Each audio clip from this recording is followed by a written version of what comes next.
Hello दोस्तों, आज हम करेंगे रीजनिंग के महत्वपूर्ण प्रश्नों को हल।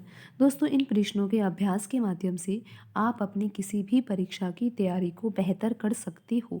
आइए दोस्तों, शुरू करते हैं आज का हमारा पहला प्रश्न को। दोस्तों, यहाँ पर प्रश्न संख्या 1 में लिखा हुआ है 2:10।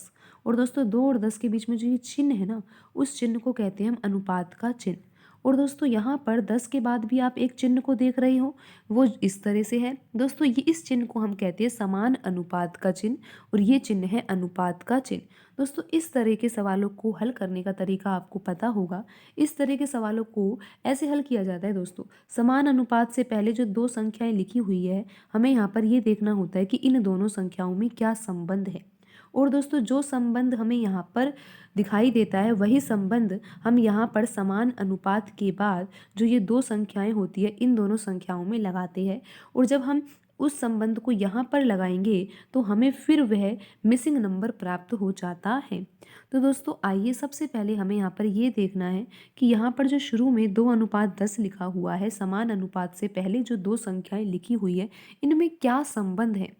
दोस्तों, हम ऐसे भी सोच सकते हैं कि यहाँ पर 2 लिखा हुआ है, यहाँ पे 10 लिखा हुआ है, तो 2 से 10 प्राप्त करना तो बिल्कुल आसान है, क्योंकि 2 के पहाड़े में ही 10 आता है। और 2 का पहाड़ा जब 5 बार पढ़ा जाता है, यानी कि 2 का गुणा जब 5 से किया जाता है, तो 10 प्राप्त हो रहा है। तो क्या दोस्तों, आप यहाँ पर भी वही तरीका लगाओगे? दोस्तों, आप लगा सकते हो, क्योंकि दोस्तों हम अगर अलग अलग तरीके से करेंगे तभी तो हमें ये पता लगेगा कि हमारा आंसर किस तरीके से आ रहा है। दोस्तों, अगर ऑप्शन में नहीं मिलेगा आंसर तो हमारा आंसर नहीं होगा, सीधी सी बात है ये।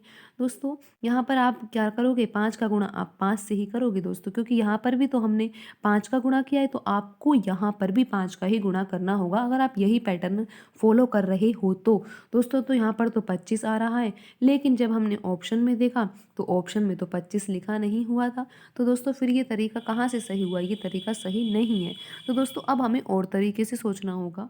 दोस्तों, इससे ऐसे ही हमें अलग अलग तरीक़ों से सोच सोच के सवाल को हल करना होता है। दोस्तों, हम यहाँ पर ये सोच सकते हैं कि अगर हम 2 का घन करें।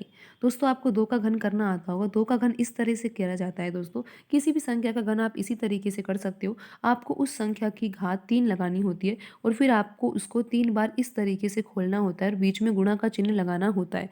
और दोस्तों, जब आप इनका गुणा करते हो कि 2 का गुणा 2 से किया तो 4, और 4 का गुणा 2 से किया तो 8 आता है। और दोस्तों, 8 तो आ गया, लेकिन 10 कैसे प्राप्त कर सकते हो?